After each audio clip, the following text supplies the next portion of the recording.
Lo primero que supe de él fue su muerte. Era la sombra más profunda de una derrota. El triste honor de una venganza.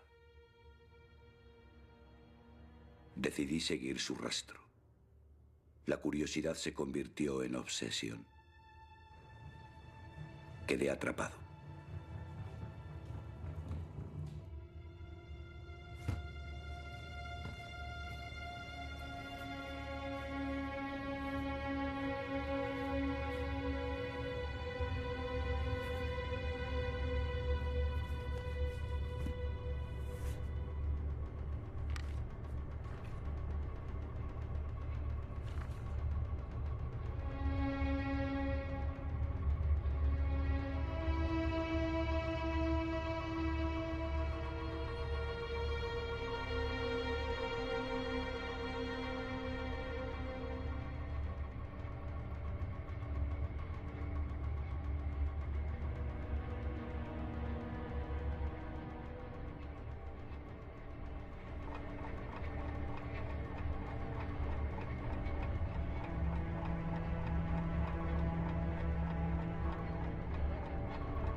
Huía de Madrid para salvar la vida. Le dijeron que en Valencia habría barcos para marchar al exilio, que nadie quedaría en tierra. Fue un largo viaje con el miedo secreto a no escapar.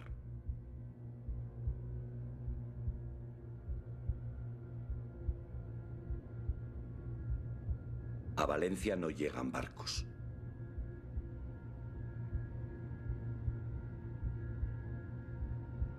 Le ordenan que siga hacia Alicante. Allí le espera un buque de la Mid-Atlantic. Cuenta los kilómetros, las horas, los minutos.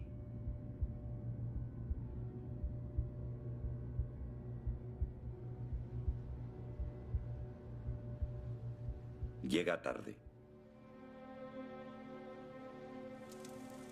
El Marítim zarpó de madrugada.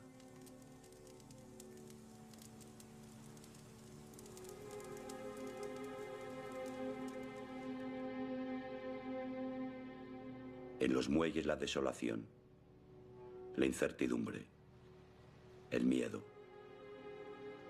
Todos dicen que vendrán más barcos. El 31 de marzo, los minadores Marte y Vulcano cierran la bocana del puerto.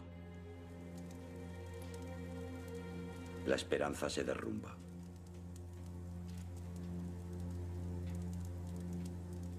Esa noche comienzan los suicidios.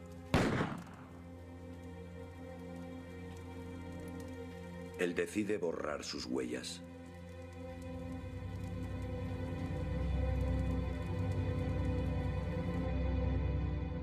Parte oficial de guerra del cuartel general. Sé que le detuvieron en las primeras horas del 1 de abril y que fue uno de los últimos en abandonar los muelles. Era un día frío de sol y de viento. Un día irreal y extraño. Atravesó las columnas de soldados y obedeció la orden de incorporarse a una larga fila de prisioneros. Supo que comenzaba la cuenta atrás. Hablaban los vencedores. 1 de abril de 1939, año de la victoria. El generalísimo Franco. Lo condujeron a la plaza de toros de Alicante.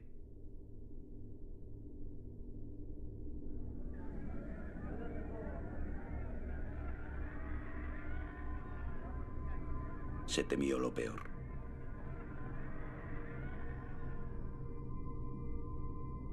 Entre los prisioneros algunos hacen méritos para salvar la vida. Uno de ellos, uno que causó estragos, le delata. Ese mismo día se comunica su captura a la jefatura de la policía militar.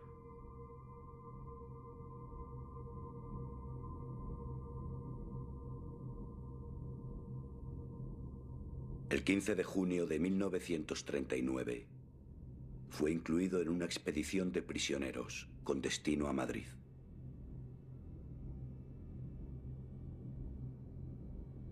Sería conocida como la expedición de los 101.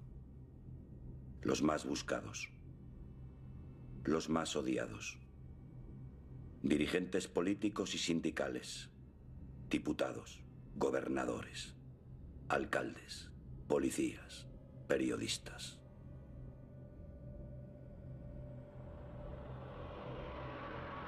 La expedición se detuvo en 4 ocasiones. En la última parada, en Quintanar de la Orden, los presentaron como trofeos de caza. A él le tocó la peor parte.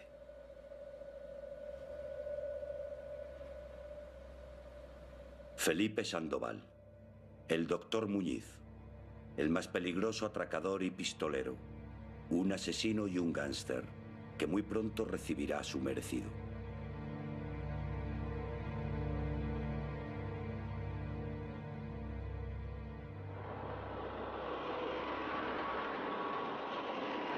La madrugada del 16 de junio, los camiones se detuvieron en el número 36 de la calle de Almagro.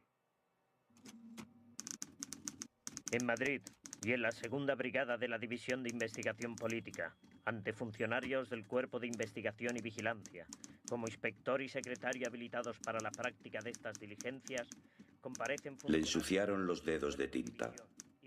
Le obligaron a responder quiénes eran sus padres, dónde había vivido, cuál era su profesión. Le obligaron a recordar quién era.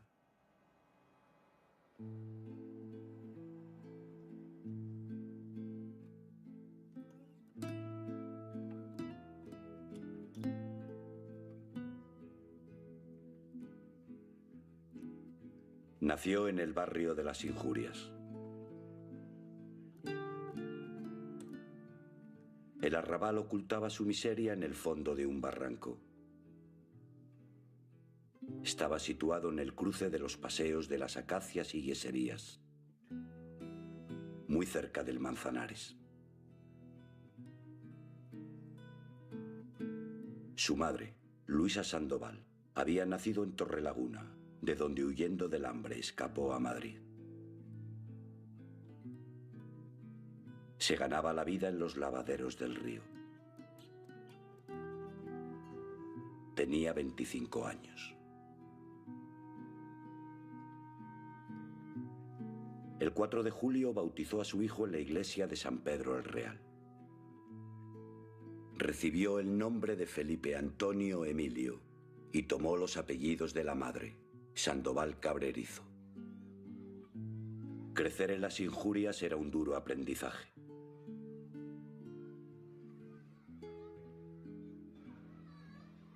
La caridad del asilo de hijos de lavanderas le daba de comer la mayoría de los días. Además del tazón de sopa, las monjas le enseñaron las primeras letras.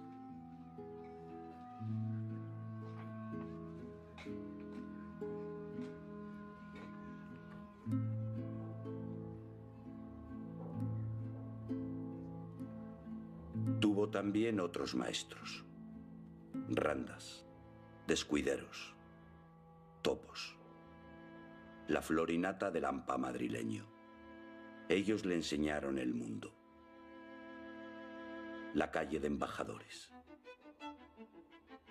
la plaza de Peñuelas, la calle de Antonio López, las chozas de Arapiles, los tejares de Sixto, la casa del Cabrero, los Cuatro Caminos, el Hotel de la Tinaja. La calle de la verdad.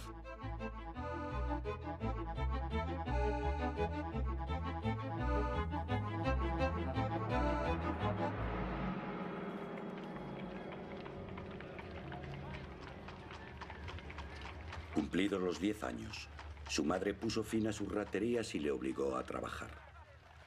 El hijo de X aprendió a humillarse para evitar el castigo. Aprendió a callar su hambre, a maldecir su origen.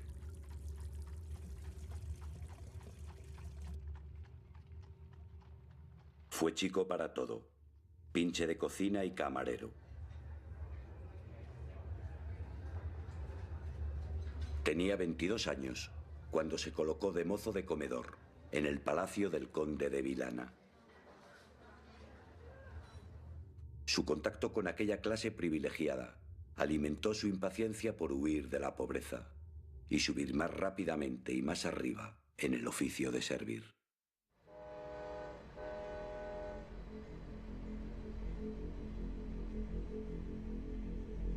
Llegó a París en enero de 1914.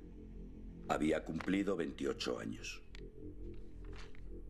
Su primer retrato conocido tiene la fecha de estos días. Nada en él delata al hijo de las injurias. Un joven flaco y poco agraciado, pero de aspecto cuidado y con sombrero a la moda. Su mirada conserva todavía un cierto asombro, pero el gesto de su boca es ya serio y duro. Su rastro deja también una primera dirección, el 88 de la Avenue Bretel. Esta era la casa del general de Gilles, una oxidada gloria del ejército francés. Sandoval se incorporó a su servicio como ayuda de cámara. 3 meses más tarde se despidió y se colocó en el palacete del señor Fischhoff.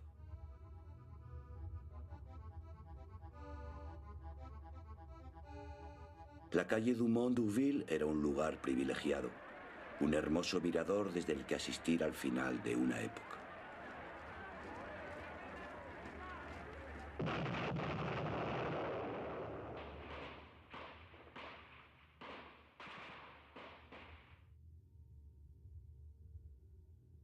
A comienzos de 1915, Sandoval alquiló un piso en el 62 de la Rue Saint-Dominique. Aquí se encuentra con su prometida, Germaine de Chilou. Ella tiene 27 años y se han conocido trabajando en casa del general de Gilles. Aquel verano planearon unas vacaciones en el pueblo de Saint-Germain-en-Laye. Para sufragar los gastos, Germaine confió a Sandoval su talonario de cheques. Días después, una mujer haciéndose pasar por ella acude a las oficinas del banco y vacía la cuenta de ahorros. Cuando Germaine se da cuenta de la estafa y presenta la denuncia, Sandoval ha volado de la Rue Saint-Dominique. La policía no tarda en poner nombre a su cómplice. Dicen que se llama Marie Gilles, tiene 25 años y es su amante.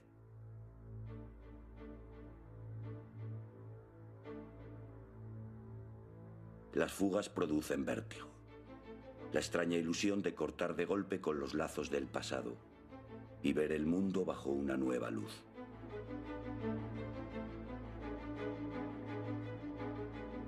No puedo seguir sus pasos, nombrar las ciudades donde se refugiaban o los hoteles baratos donde se escondían. La pista de Sandoval y Marie Gilles se pierde entre los pliegues de un continente en guerra. No hay respuesta a cuáles fueron los motivos que llevaron al joven Sandoval a cometer la estafa y qué papel jugó en ello su amante, Marie Gilles.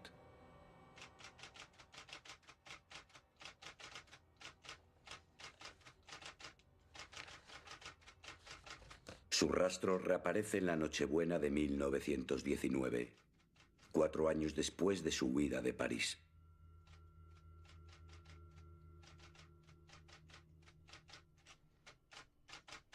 Con ocasión de encontrarse en la prisión de Barcelona por un delito de robo, planeó su fuga con otros elementos, previa a la construcción de un túnel, realizando este y siendo detenidos cuando se encontraban en la calle. La fuga formaba parte de un motín que todavía se recuerda por la salvaje furia con que fue sofocado. Durante 1 hora hubo un continuo golpear de espaldas y cabezas. Nunca supimos cuántos fueron los muertos, ni de quién eran los cadáveres que sacaron en las noches siguientes. Tampoco el número de heridos.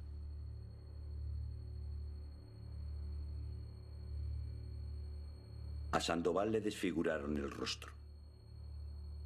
Toda su vida arrastró las secuelas de aquella tremenda paliza.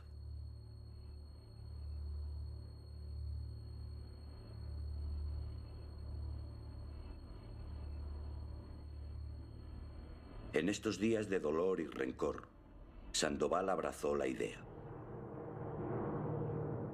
La doctrina anarquista de revolución social. La cárcel modelo de Barcelona era por entonces la mejor universidad de la acción revolucionaria. Cientos de anarquistas y sindicalistas cumplían condena entre sus muros.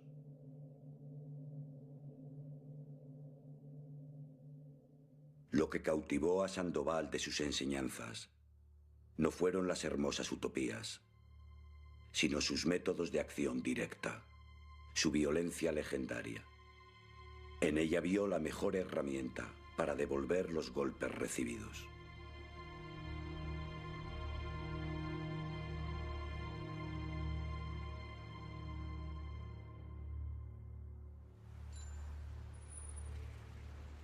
A finales de 1920, recuperó su libertad.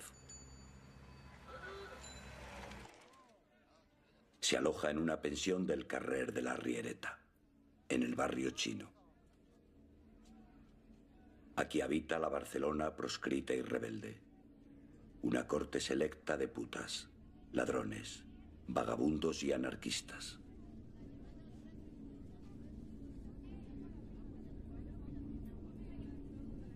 Muy cerca del barrio chino se encuentra el Café Español del Paralelo.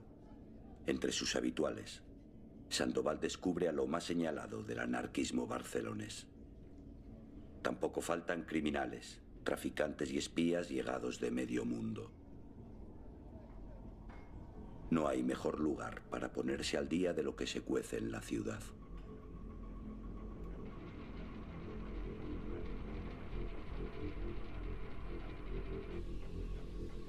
Barcelona es un hervidero de huelgas. El fin de la Gran Guerra es también el fin de los grandes negocios de la burguesía catalana. Frente a los despidos masivos, los anarquistas no dudan en amedrentar a los patronos y asaltan sus cajas de caudales para sostener la lucha. Todos los poderes de la ciudad están de acuerdo. Hay que destruir al sindicato anarquista, la CNT. El plan del gobernador, Severiano Martínez Anido, y de su jefe de policía, Miguel Arlegui, cuenta con el apoyo del presidente del gobierno, Eduardo Dato. El Sindicato Libre, una organización de corte católico, se encarga del trabajo sucio. Su sueldo lo paga la patronal catalana. Muy pronto la CNT cuenta con sus propios pistoleros. Sandoval es uno de ellos. Les llaman els homes d'acció. Y su líder es un joven camarero de Reus, Juan García Oliver. Lo que no tengo vergüenza en decir, lo que tengo orgullo en confesar. Los reyes de la pistola obrera de Barcelona. Vivíamos y actuábamos disgregados, pero hicimos una selección. Los mejores terroristas de la clase trabajadora, los que mejor podían devolver golpe por golpe, y al llegar al fin la victoria al proletariado, nos separamos de los demás compañeros, nos unimos y formamos un grupo anarquista, un grupo de acción para luchar contra los pistoleros, contra la patronal y contra el gobierno. Conseguimos nuestro objetivo. Les vencimos. Nuestros golpes fueron más duros, más a la cabeza, que los que ellos nos habían dado. La primera cabeza en caer fue la del presidente del gobierno, Eduardo Dato. La misma suerte corrió el cardenal Soldevila, acusado por los anarquistas de pagar de su bolsillo a los pistoleros de la patronal. En León cayó otro viejo enemigo, Francisco Regueral, exgobernador de Bilbao.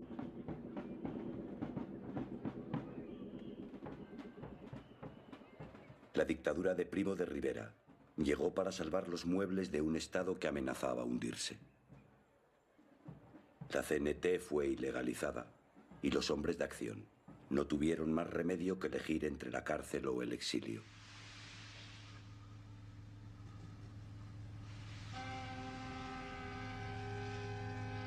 En 1924, París es el centro del anarquismo español.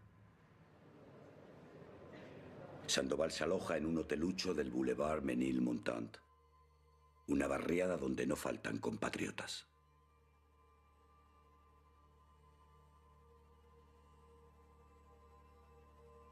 La policía francesa no le pierde de vista. A Sandoval se le conoce bajo el alias de Juan Nojo, el nombre que seguramente figura en sus papeles amañados. Trabaja de albañil solador y está afiliado al sindicato de la construcción.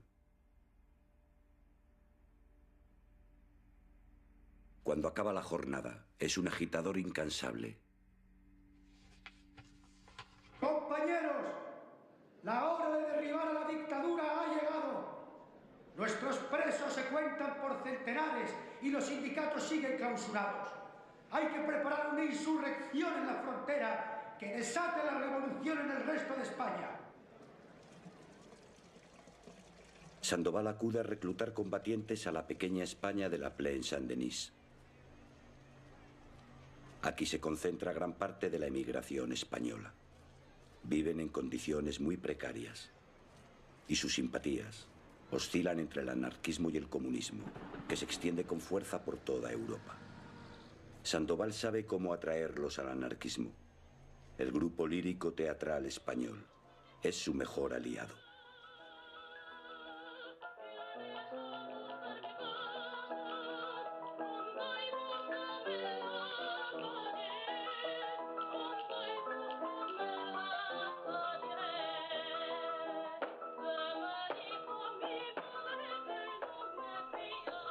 Al finalizar la actuación, habla Juan Nojo. Hermanos trabajadores españoles en Francia, la revolución es un hecho y traerá la verdadera amnistía para los presos y para los que tuvieron que huir de España para no ser carne de cañón. La revolución llega para terminar con las payasadas macabras de los tiranos rufianes y canallas. ¡Abajo los tiranos indignos y asquerosos! ¡Viva la revolución!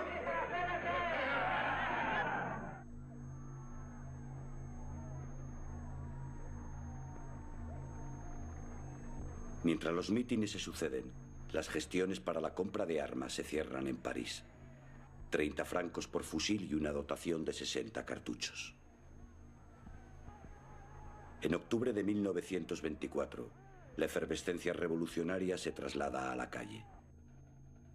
Los cafés y tabernas donde se reúnen los obreros españoles son ahora oficinas de reclutamiento. La contraseña para iniciar el movimiento debe llegar de Barcelona en forma de telegrama. En París, Lyon, Perpiñán, Marsella, en todas las ciudades donde existen agrupaciones anarquistas se espera con impaciencia.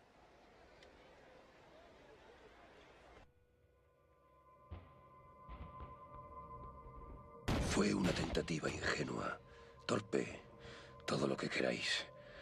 Pero había en esos hombres una gran pasión revolucionaria.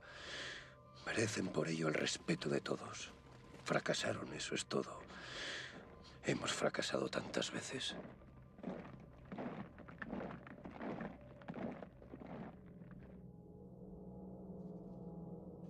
Sandoval está marcado. La policía sabe que es uno de los organizadores de la intentona de Vera de Bidasoa y que para burlar la vigilancia policial se ha escondido en el 24 de la Rue des Chauffoniers. Vive con una mujer llamada Eugenia Arroyo. Tiene 26 años y ha crecido en la emigración de Saint-Denis. Entre los compañeros la llaman la francesa. En mayo de 1925, el ministro del Interior decide acabar con la actividad de los anarquistas españoles. El día 19, Sandoval es detenido y conducido a la prefectura de policía.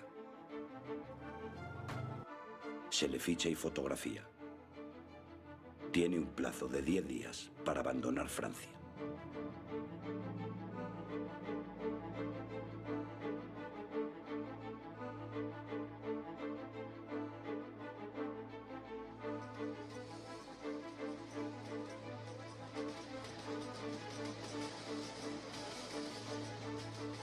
La clandestinidad borra sus huellas.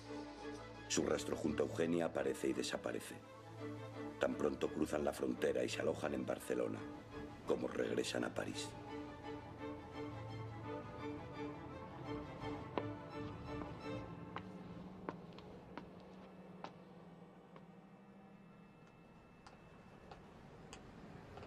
Su pista sale de nuevo a la luz en el Madrid de 1930. Viven en el barrio de Lavapiés, en el 64 de la calle del Amparo. La casa de su madre, Luisa Sandoval. El hijo que retorna ha cumplido 44 años. La cárcel y la clandestinidad le han castigado con una tuberculosis incurable, aunque su enfermedad no parece mermar su actividad revolucionaria. A menudo acude al Ateneo Sindical de la calle San Marcos. Aquí todos le admiran y respetan. El eco de sus pasos por París y Barcelona es su mejor aval. Pero el anarquismo madrileño no es el catalán. El Madrid obrero es de mayoría socialista y la CNT apenas reúne a 2000 afiliados. La clandestinidad y la represión les han dado un sello duro y combativo. Crecen con fuerza en los oficios más castigados. Son asamblearios y defienden la acción directa.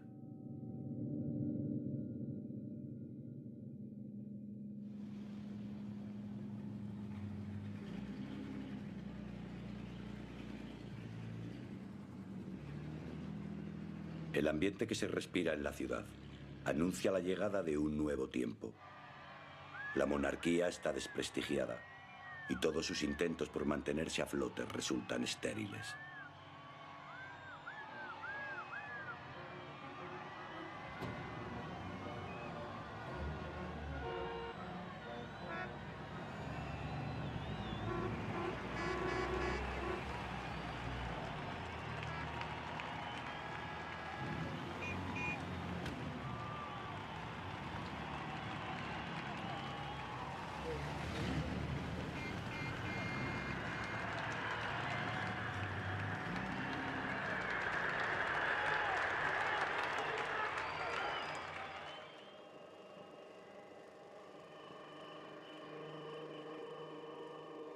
Sandoval no se hace ilusiones con la joven república.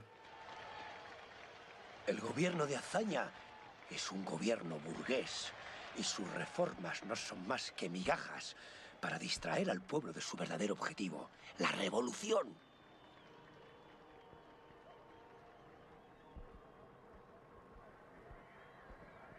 Apenas un año duró la paz social. En 1932 vuelven las huelgas y jornadas de lucha. Ante la contundente respuesta del gobierno, la CNT declara la guerra a la República. La acusan de antiobrera y represora. A su nueva estrategia la llaman gimnasia revolucionaria. Es el enfrentamiento directo contra el Estado, la conversión de la huelga en insurrección armada.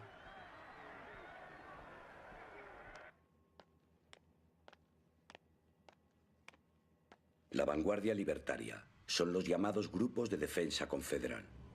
Palizas a esquiroles, sabotajes, fabricación de bombas, Atracos. Son el ejército en la sombra de la revolución anarquista.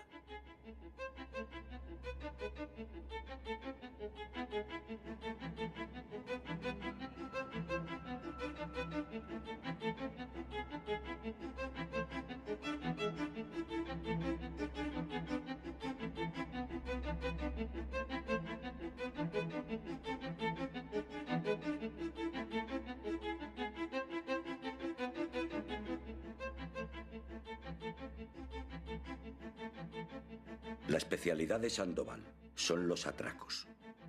Él los llama la expropiación del botín burgués.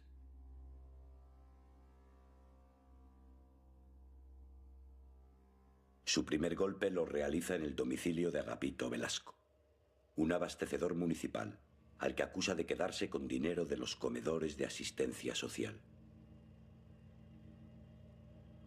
2 hombres le acompañan. En la calle, un tercero les cubre la salida.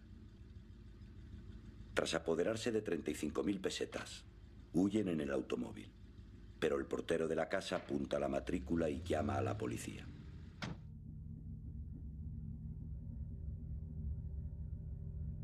Horas después es detenido el chofer, Anastasio Rodríguez, el Gafas.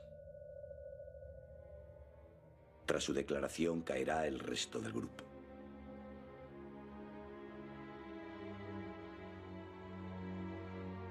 Solo Felipe Sandoval consigue escapar. Toda la prensa da la noticia y publica su vieja fotografía. Lo presentan como el gángster del momento, el enemigo público número 1. Su nuevo alias, Doctor Muñiz, se hace popular entre los madrileños. Felipe Sandoval, el Doctor Muñiz, tipo de lampa profesional, delincuente veterano, vividor, pícaro, aventurero. 2 meses más tarde forma un nuevo grupo y prepara su golpe maestro. Su objetivo es una céntrica oficina del Banco de Vizcaya. Se halla en la esquina de las calles Fuencarral y Manuela Malasaña.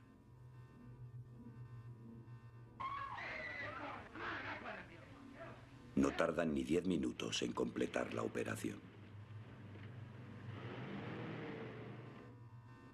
La noticia salta a las primeras páginas de los periódicos. Madrid es comparado con Chicago y la República no lo puede permitir. En la Dirección General de Seguridad, el jefe de la Criminal de Madrid, Pedro Aparicio, ordena al comisario Antonio Lino la captura de los atracadores. La primera pista le llega con un chivatazo. 200 kilos de dinamita han sido transportados en taxi desde Sevilla a Madrid y están almacenados en un piso de la barriada de Cuatro Caminos. Las detenciones no se hacen esperar. En los interrogatorios, Lino descubre que los responsables del arsenal son también los autores del atraco al Banco de Vizcaya y pertenecen todos al sindicato CNT.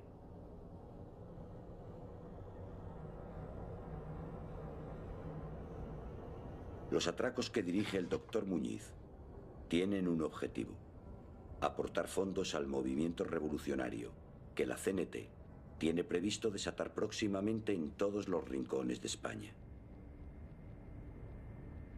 Gracias a estos golpes, se compran las armas en el mercado negro y se mantienen las fundiciones que fabrican explosivos. Otra parte del botín se destina a las ayudas para los familiares de los presos.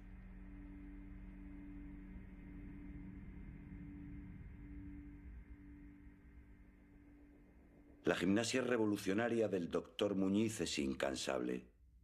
A su siguiente víctima la escoge entre lo más selecto de la sociedad madrileña: el conde de Riudoms, Juan Pérez de Seoane. El viejo monárquico marcha al exilio para no vivir bajo una república que detesta. En el equipaje lleva sus pertenencias más valiosas. En la carretera de Burgos, Sandoval y sus hombres le cortan el paso y tras apoderarse del coche y el equipaje, huyen hacia Madrid. Días más tarde, la Guardia Civil da con el lugar donde se esconden los autores del asalto, una casa baja del barrio de Tetuán. Aunque Sandoval no se encuentra en la casa, su habitación es la primera en ser registrada. Tan solo encuentran sus herramientas de albañil, un par de viejos zapatos y la medicina olvidada en la mesilla de noche.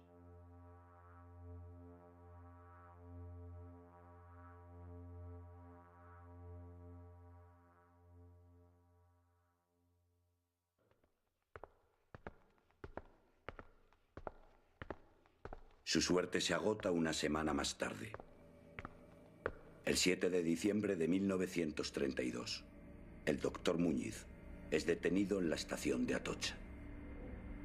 El comisario Lino vive su momento de gloria.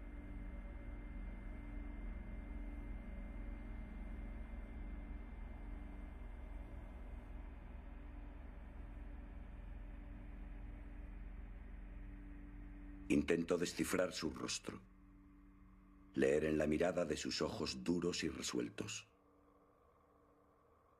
Toda la dureza de su expresión cuaja en el gesto de su boca. Está señalada por una profunda cicatriz que le atraviesa los labios. Su desproporcionada mandíbula le da un sesgo brutal. Es un rostro extraño, asimétrico y amargo.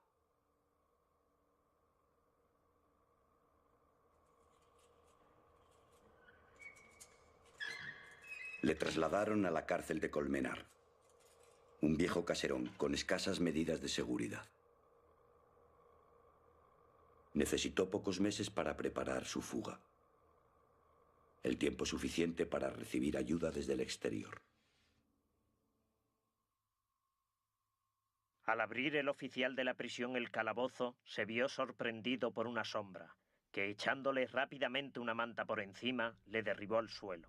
Y mientras esto ocurría, Felipe Sandoval, empuñando una pistola, consiguió fugarse de la prisión.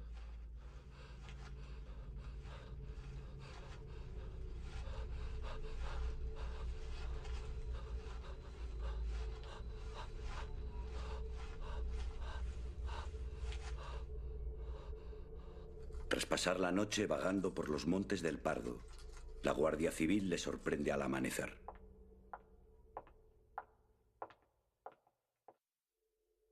Sabe lo que le espera. El inevitable cacheo en el centro de la estrella. El silencio de la celda y sus pesadillas. El mísero camastro. El chirrido de los cerrojos. Los recuentos.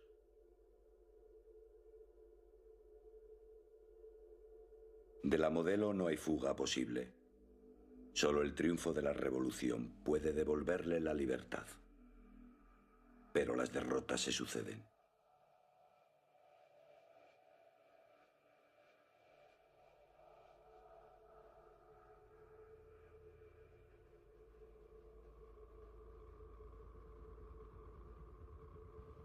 Su esperanza renace en Asturias. En octubre de 1934, miles de mineros, con pocas armas y mucha dinamita, toman Oviedo y proclaman el gobierno revolucionario.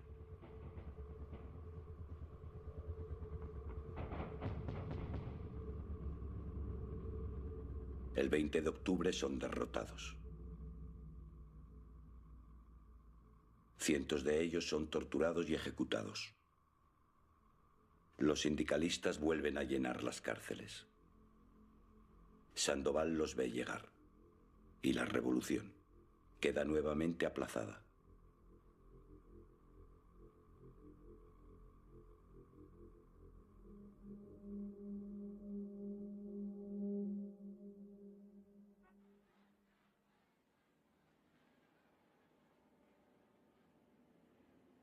La victoria electoral del Frente Popular en febrero de 1936 no le sirvió de nada. Él no tuvo el privilegio de la amnistía. La ley no le consideró un preso político. Él era un atracador, un delincuente común, que cumplía su tercer año de presidio.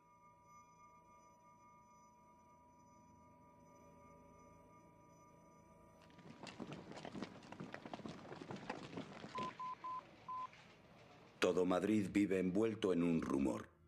El presidente Casares Quiroga dice tener la situación controlada. Pero las noticias le desmienten. Sevilla, Pamplona, Zaragoza, Valladolid, Canarias. Casares Quiroga se derrumba. Ante el vacío de poder, las organizaciones obreras pasan a la acción. Pueblo de España en pie, mujeres, defended la vida de vuestros hijos, defended la libertad de vuestros hombres. Todos los sacrificios imaginables antes que consentir que triunfen las fuerzas que representan un pasado de opresión, un pasado de tiranía. Todos contra la reacción, todos contra... La respuesta es inmediata. Solo se oye una consigna.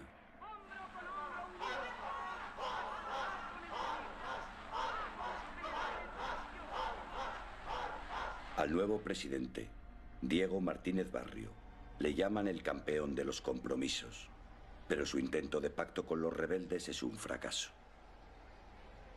En la calle le acusan de traidor y exigen su dimisión. El tercer presidente de gobierno en esta larga noche, José Giral, da por fin la orden de armar al pueblo. Pero 5.000 fusiles no son suficientes. La mayoría de las armas se encuentran en el puesto de mando de la rebelión en Madrid. El cuartel de la montaña. Todo el Madrid proletario rodea el cuartel. Albañiles de Cuatro Caminos, tranviarios del Cerro de la Plata, metalúrgicos del Pacífico, empleados del gas y la electricidad, botones, tipógrafos, camareros.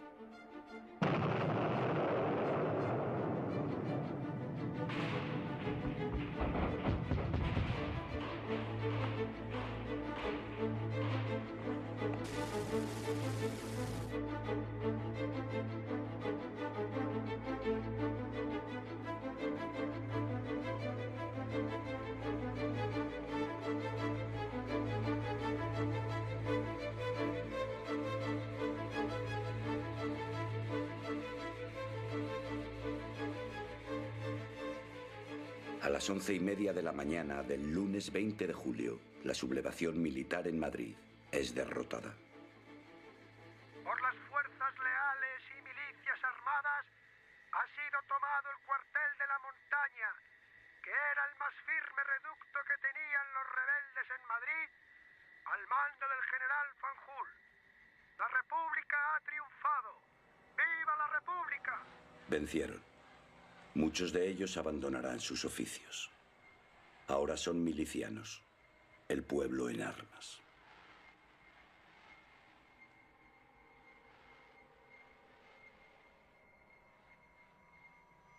Los gritos de triunfo que Sandoval escucha desde su celda de la Cuarta Galería llevan la firma de la revolución.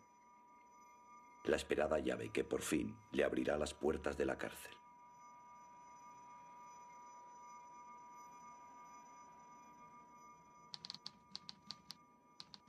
Le sorprendió la iniciación del glorioso movimiento nacional preso en la cárcel modelo de esta capital. Al iniciarse el movimiento, fue puesto en libertad en unión de los demás presos sociales.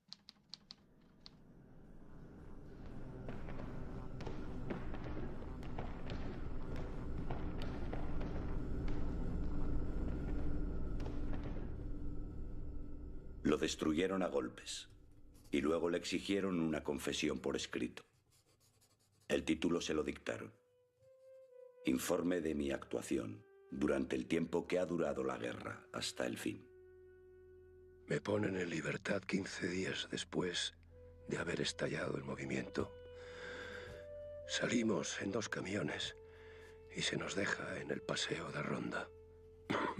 Yo tomo la dirección de la calle de la Luna para documentarme y me presento al secretario de la Federación Local. El Madrid que observa Sandoval ha cambiado de piel. En los palacios de los aristócratas se reúnen ahora los consejos obreros. Fábricas y negocios son incautados. También se asalta el poder de Dios. A Sandoval le cuesta creerlo.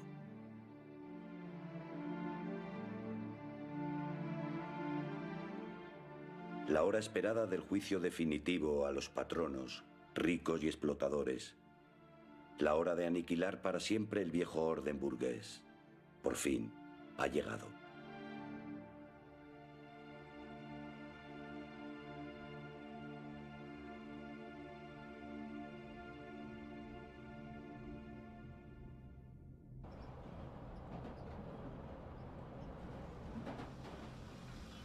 Sandoval recibe la orden de incorporarse al Comité del Cinema Europa. No puede tener mejor destino. El cine de la calle Bravo Murillo es uno de los centros más importantes del anarquismo madrileño. Incautado en las primeras horas de la Revolución, es ahora cuartel de milicias confederales y Ateneo Libertario. En los jardines de su cine de verano se forman las columnas libertarias. Combaten en la sierra y son las primeras en lanzarse a la conquista de Guadalajara y Cuenca. Las manda el líder de los albañiles madrileños, Cipriano Mera.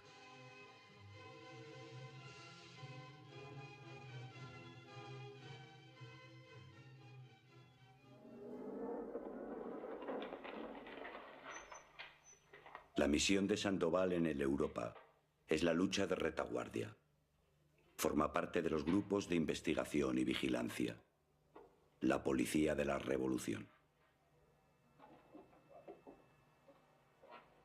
Ingreso en el grupo de Germán Clemente. Efectuamos algunas incautaciones de géneros en diferentes sitios de Madrid, así como registros. Y todo pasa al Cine Europa para alimentación y ropas para llevar a la sierra. A primeros de agosto, Sandoval forma su propio grupo. Lo primero que hacen es apoderarse de un espectacular Rolls Royce negro. Lo bautizan como el Rayo. Su misión es perseguir y acabar con los francotiradores, los pacos. Me encargaron averiguar el paradero del teniente del Hierro, que salía en coche y nos había hecho algunas bajas en el sector de Cuatro Caminos. Conseguí la pista de su señora, que estaba en la calle Velázquez 55. Y luego vinieron a decirme que se había descubierto el coche en la Colonia del Retiro.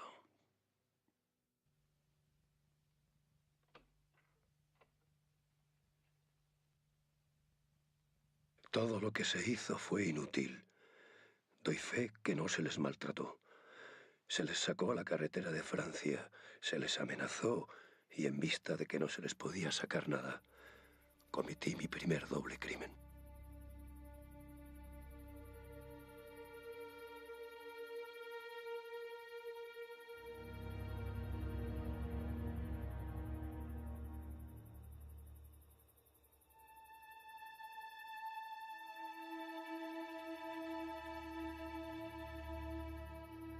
A la justicia que aplica Sandoval, los madrileños la llaman el paseo. En las madrugadas del verano de 1936, los paseados aparecen desperdigados por las hondonadas de la Casa de Campo, la Dehesa de la Villa o la Pradera de San Isidro.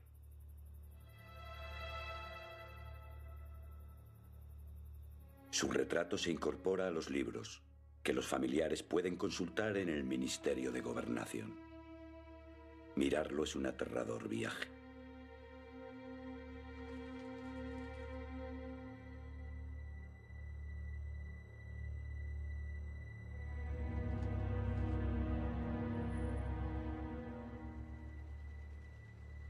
El gobierno asiste impotente a la revolución.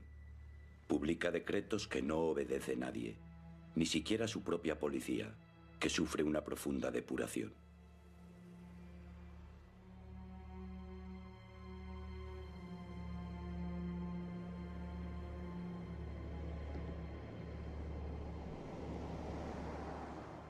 Sandoval lo tiene claro. El pueblo se toma la justicia por su mano. El pueblo no puede confiarse en nadie. Ni puede, ni debe, ni quiere. La justicia es esta: hacer lo que él quiera, lo que mande, lo que imponga.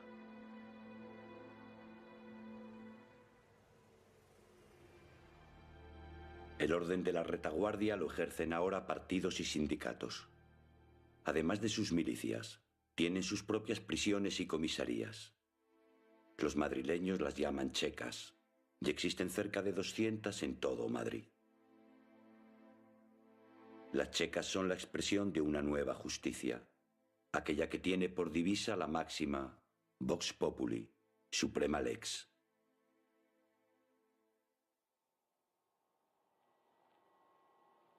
A mediados de agosto, Sandoval se incorpora junto a su grupo de la Europa a la checa más temida de Madrid, la checa de Fomento. Representantes de todas las organizaciones políticas y sindicales forman parte de sus tribunales. Las condenas, registros y detenciones las ejecutan numerosas brigadillas, con un responsable a la cabeza. El hombre fuerte de la CNT en Fomento es Benigno Mancebo. A sus 30 años tiene ya un largo recorrido como hombre de acción.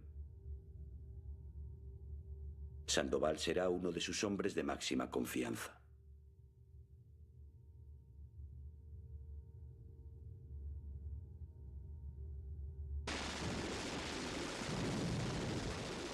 El día 14 de agosto, los legionarios del coronel Yagüe toman Badajoz.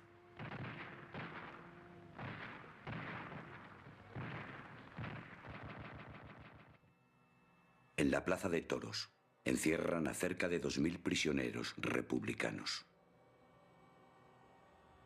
La mayoría son fusilados y sus cadáveres quemados. Las noticias llegadas de Badajoz a Madrid se unen a otras parecidas que llegan de la llamada España Nacional. Sevilla, Córdoba, Granada, Zaragoza, La Coruña, León. Una brutal represión ciega la vida de todo el que no comulga con el alzamiento militar.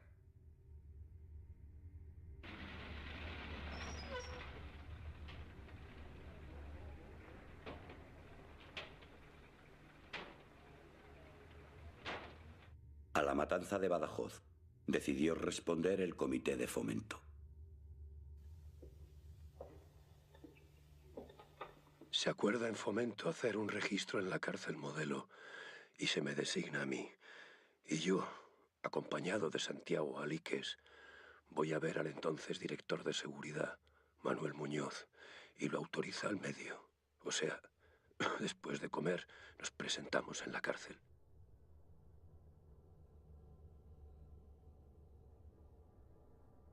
En las galerías de la Modelo se encuentran un millar largo de jefes y oficiales del ejército.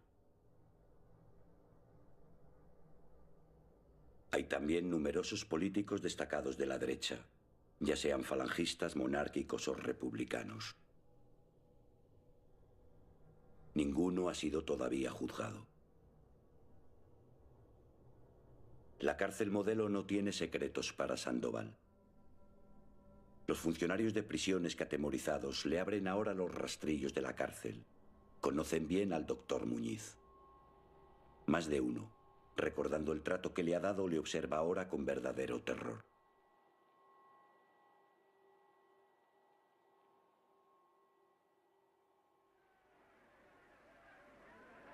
Al día siguiente, el 22 de agosto, continúan los registros. A media mañana los presos comunes de la Cuarta Galería se amotinan y exigen su libertad inmediata. Entre ellos se encuentran algunos viejos amigos de Sandoval, como el Canalejo o el líder cenetista González Marín, que arrastran largas penas de presidio. Cuando Sandoval se presenta ante ellos, lo hace escoltado por una corte de milicianos de la Europa.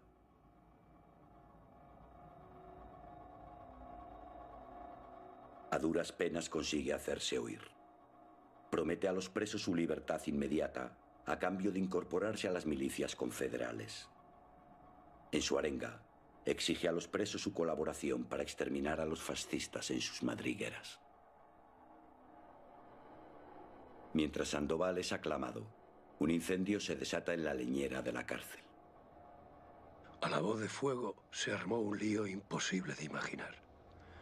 Entramos dentro para ver de sofocar lo que se pudiese, y poco faltó para que no saliésemos nadie.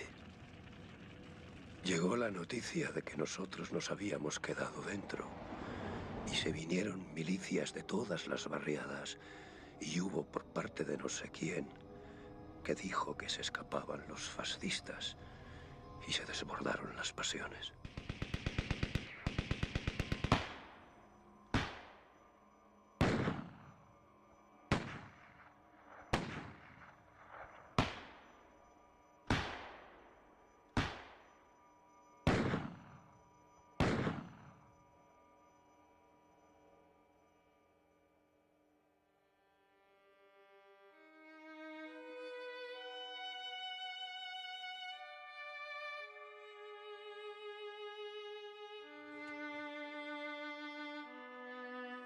Quiero hacer constar que no tiré un solo tiro en tan lamentable suceso. Lo que juro ante Dios y ante los hombres que me tienen que juzgar. Resulta extraño oír el nombre de Dios en boca del doctor Muñiz. Tal vez diga la verdad y no participó directamente en la matanza, pero no hay dudas que fue él quien dio la orden de quemar la cárcel. Seguir su rastro en este verano es contemplar un rosario de cadáveres. Un largo e interminable ajuste de cuentas con todas las injurias de su pasado.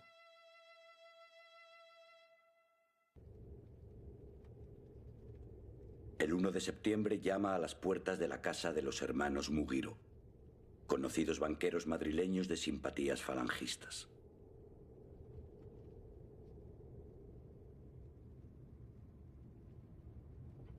Mientras registra cajones y archivos de los despachos, recibe una llamada telefónica. Le habla Manuel Muñoz, director general de Seguridad. Me ordenó que aquello quedaba a su disposición y a la del Ministerio de Gobernación. El inventario que hicieron ascendía a 85 millones de pesetas. ¡Qué lástima! ¡Cómo me pesa! Y todo para esa gente. Si empezara de nuevo. Pero, ¿qué digo? Cualquiera diría que deliro. Aquella fue la mayor incautación económica de la guerra. Los hermanos Mugiro custodiaban los fondos de innumerables órdenes religiosas. La escuadrilla del Amanecer, de la Dirección General de Seguridad, se llevó todos los honores. Sandoval vio las orejas al lobo. El gobierno recuperaba rápidamente sus resortes de seguridad y la revolución retrocedía. Los días de Fomento tocaban a su fin.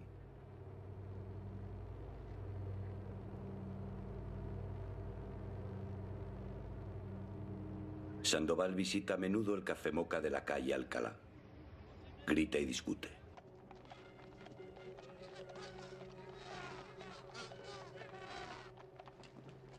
Las noticias del avance de los fascistas le queman la sangre. 4 columnas avanzan imparables hacia Madrid. El ejército del pueblo, las milicias, no resisten el empuje de un ejército profesional y bien armado. Las líneas republicanas se derrumban unas tras otras.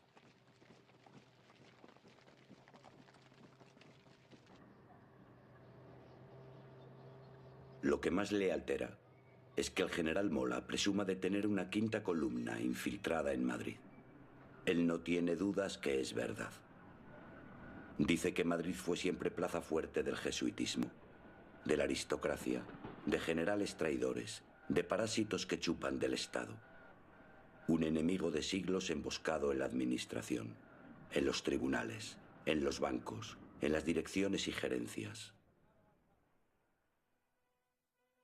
El director del diario Ahora, Manuel Chávez Nogales, escucha a Sandoval con el alma en vilo. Los anarquistas somos la hostia, compañero. Sabemos retorcernos el corazón si hace falta para cumplir nuestro deber revolucionario.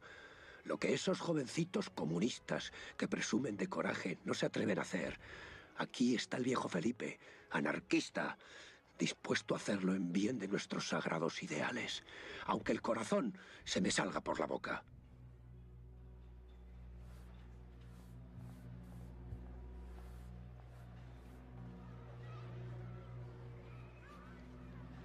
Madrid es una ciudad sitiada. Solo la carretera de Valencia le une al resto de la España republicana.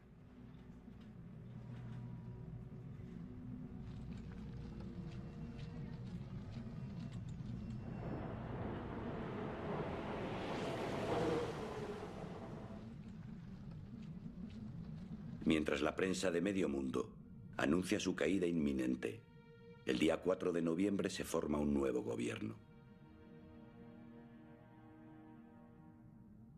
4 cenetistas se incorporan a él. A Sandoval le cuesta creerlo. Juan García Oliver, su viejo compañero de tertulia en el Café Combat de París. El legendario hombre de acción, fundador junto a Durruti y Ascaso del mítico grupo Los Solidarios, es ahora ministro de Justicia. La primera decisión del Consejo de Ministros, abandonar Madrid y trasladarse a Valencia, le parece una vergüenza y, lo que es peor, una traición.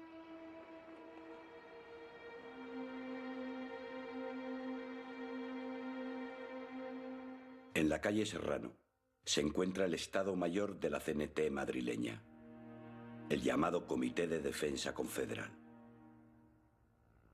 Su secretario y hombre clave del anarquismo madrileño es Eduardo Val. Él es quien informa a Sandoval de la nueva situación. El general Miaja ha recibido la orden de defender Madrid a toda costa, pero ni siquiera sabe con qué fuerzas puede contar. También preside una junta de defensa, formada por representantes de todas las organizaciones, incluida la CNT.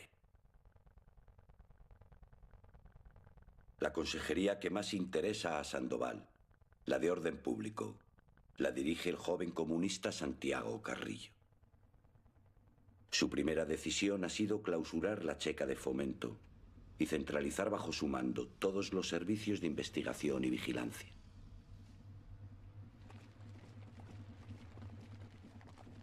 La noticia le amarga. Es un nuevo paso atrás. Los comunistas ganan terreno por días y su propaganda, eficaz y masiva, les presenta como los héroes del momento.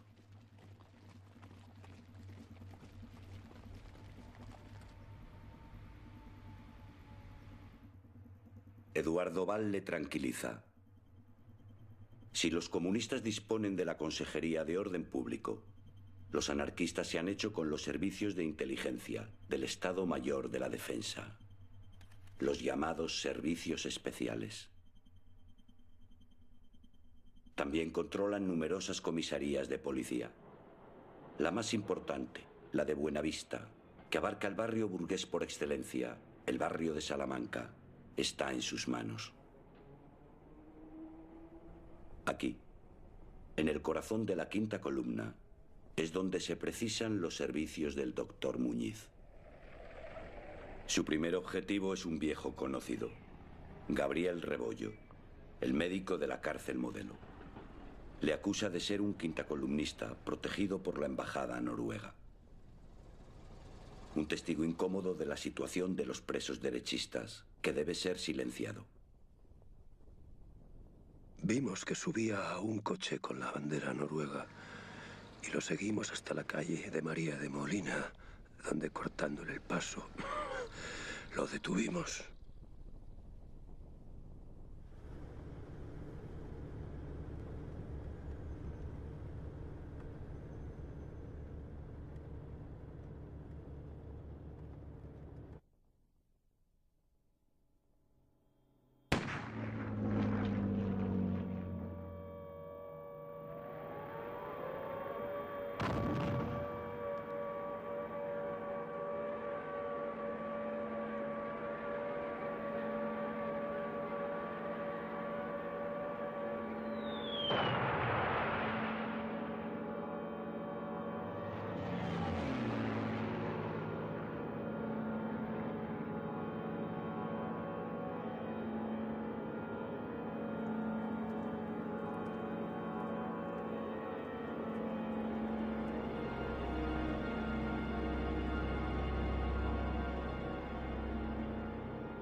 Madrid se desgarra bajo las bombas. Los aviones alemanes dejan caer también miles de octavillas. Madrileños, sabed que cuanto mayor sea vuestra resistencia, mayor será el castigo.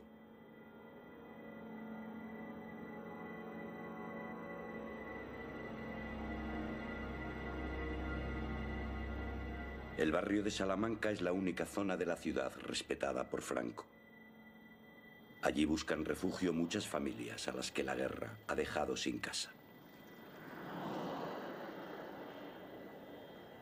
Sandoval, junto a su mujer y su madre, se instala en un piso incautado por la CNT en el número 41 de la calle Jorge Juan.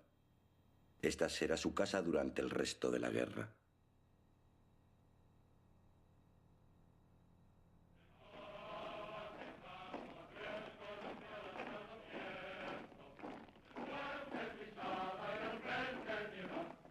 Las horas de la ciudad parecen contadas. Miles de hombres bajan a defenderla a las trincheras.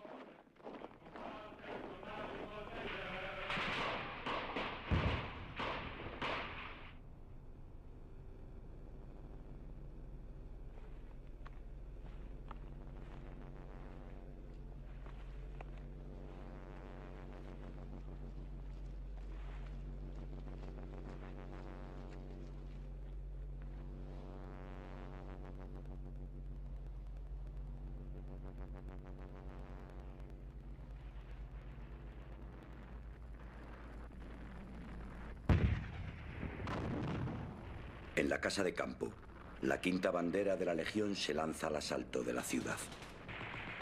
Su intención es atravesar el río Manzanares y penetrar en Madrid por el Parque del Oeste. Sufren un duro castigo. Hoy los milicianos no huyen, no temen los gritos de los moros.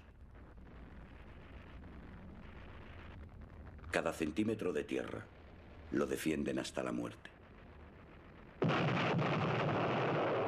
Lo mismo sucede en Villaverde, en Usera, en el puente de Toledo.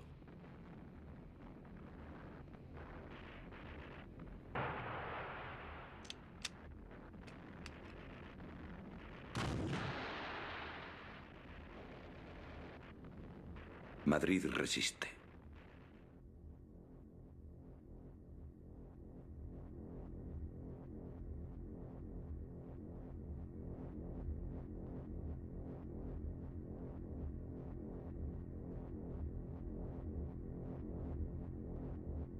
Todos los muros de la ciudad lo exigen.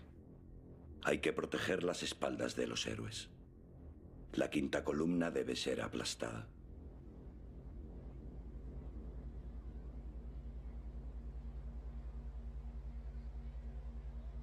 Cerca de 5.000 prisioneros, acusados de fascistas, se encuentran todavía en las diferentes cárceles madrileñas.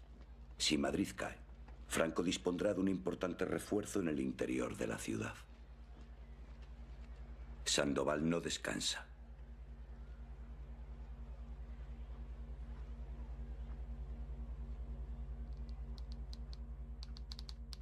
Simultáneamente con el comité de la cárcel, actuaba un tribunal que se llamaba de la muerte. El presidente era Sandoval. Por las noches, los componentes del tribunal se emborrachaban, bajaban unos cuantos presos y tras un somero interrogatorio los mandaban a la sala número 1 o a la sala número 2. Los de la primera eran fusilados, los de la segunda conservaban la vida por lo pronto. Las decisiones las tomaban por puro capricho.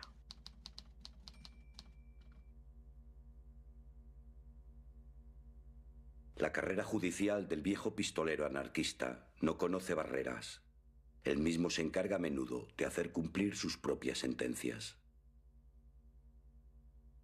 Sandoval faltaba muy pocas noches, llevando una lista a la celda de los recluidos diciéndoles: manos arriba, tira pa'lante que has dejado de ser fascista, llevándose diariamente 2 tandas de 30 y tantos o 40.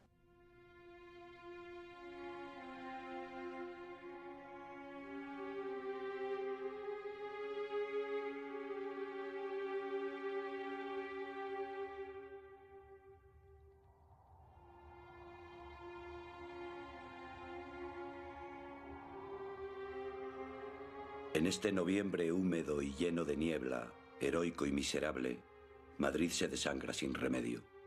En todos los rincones la muerte se hace rutina, como el hambre o el frío.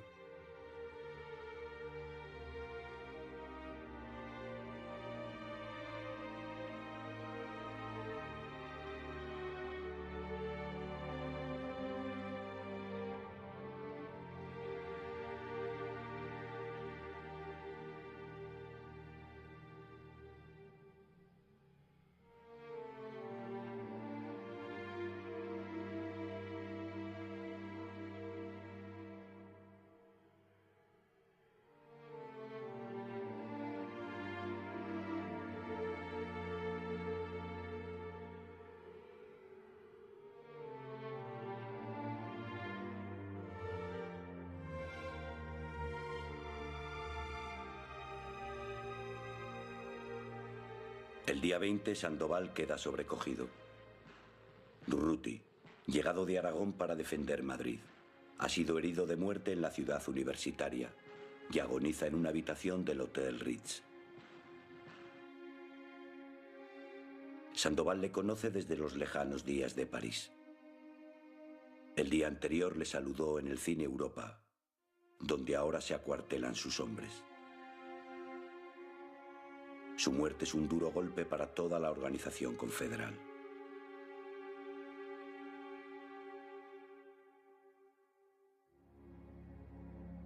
El paso de los días lo confirma. Madrid no cae. A finales de enero de 1937, las columnas del general Varela han agotado sus reservas de hombres. Franco decide entonces suspender el asalto a la ciudad. Madrid le ha derrotado.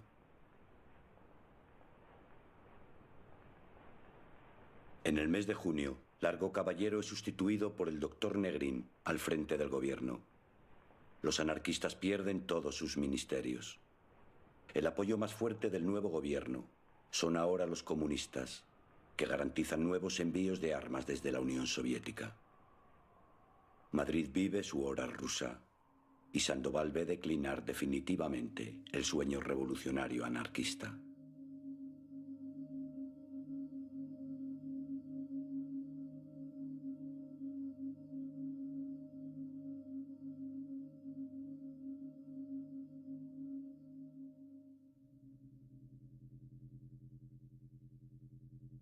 En estos días, la CNT madrileña le ordena incorporarse a un comité de requisas artísticas. Le acompañan 2 expertos. Con ellos recorre los ateneos libertarios, donde se acumulan numerosas obras de arte procedentes de las incautaciones de iglesias y palacios. A todo lo que el técnico decía que valía, se le ponía un número de orden, especificando de dónde procedía. Y después iba una camioneta y lo íbamos llevando a la calle de la Luna.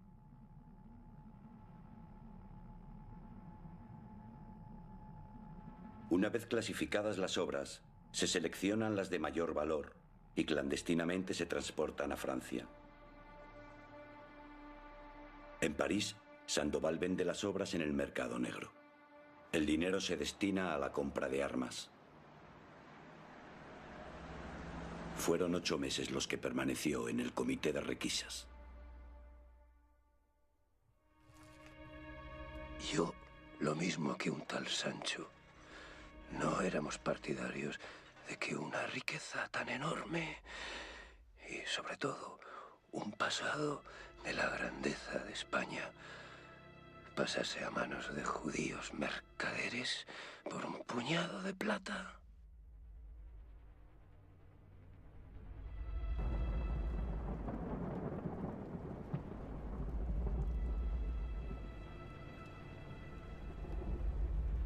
A principios de 1938, Benigno Mancebo se reunió con Sandoval en el Comité de Defensa.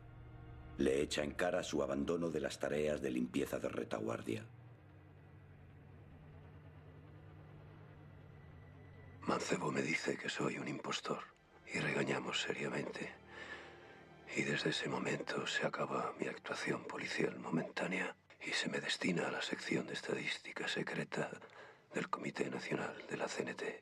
Trabajo largo y penoso y de mucho tacto, para lo que con franqueza no reúno condiciones, pero se empeñan.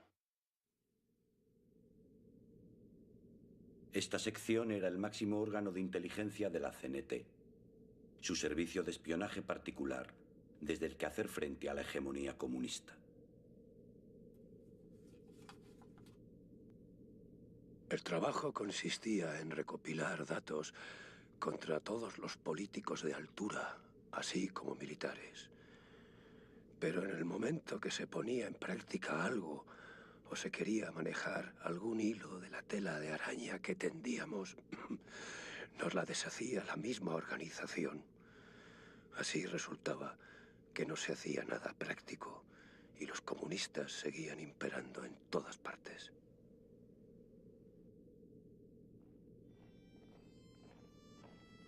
Mientras Sandoval ejerce su nuevo oficio de espía, la guerra se pierde.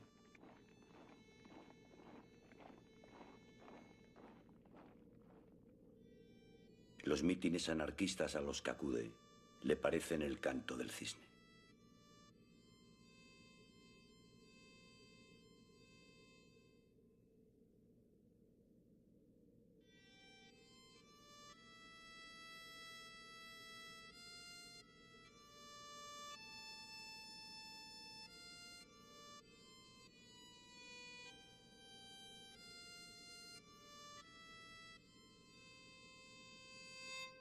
A sus 52 años, Sandoval es ya un hombre envejecido y gravemente enfermo. El verdugo al servicio de la revolución. El que estaba dispuesto a cumplir su misión aunque el corazón se le saliera por la boca. Se siente cansado y solo quiere que le dejen en paz. Ha dado mucho más de lo que se le puede pedir. Sabe que su enfermedad avanza y que acaso no le queden muchos meses de vida.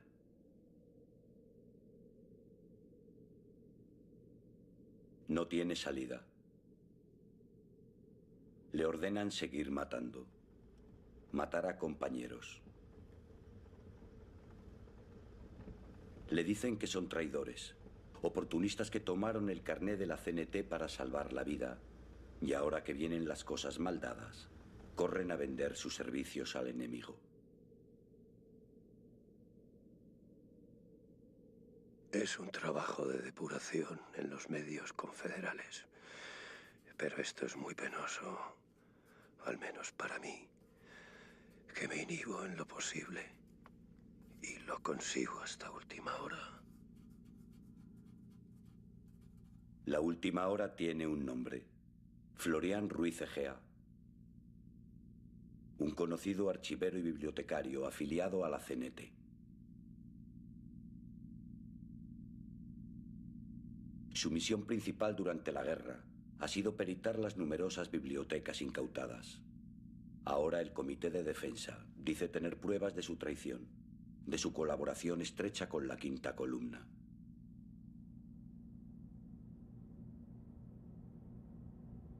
Valorar una fabulosa biblioteca fue la trampa que le tendieron.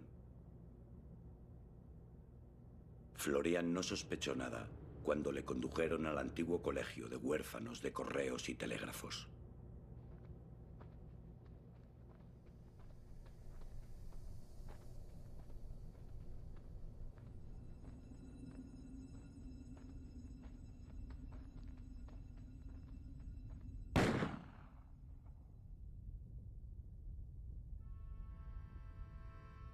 Nos sorprendió la rendición en todas estas cosas. No sé si se me habrá olvidado algo, pero aquí estoy para contestar y responder con mi palabra y con mi vida, presto a darla porque merezco se me quite. Si Felipe Sandoval pensaba que los policías se iban a dar por satisfechos, se equivoca. Quieren más detalles, fechas, lugares, nombres.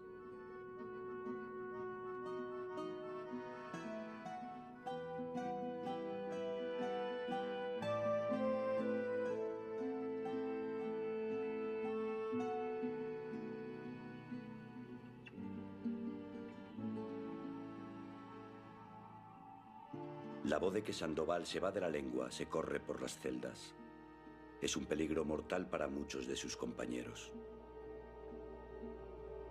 ¿Qué esperas conseguir traicionándonos, canalla? Es que no tienes dignidad. ¿Qué aguardas para morir como un hombre tirándose por la ventana? Traidor.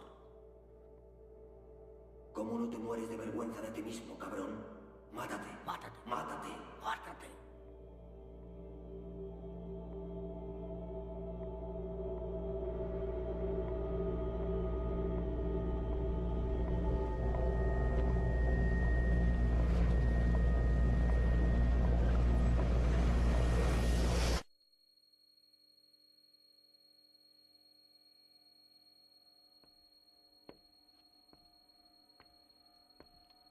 No les dio opción a los hombres que tenían que juzgarle.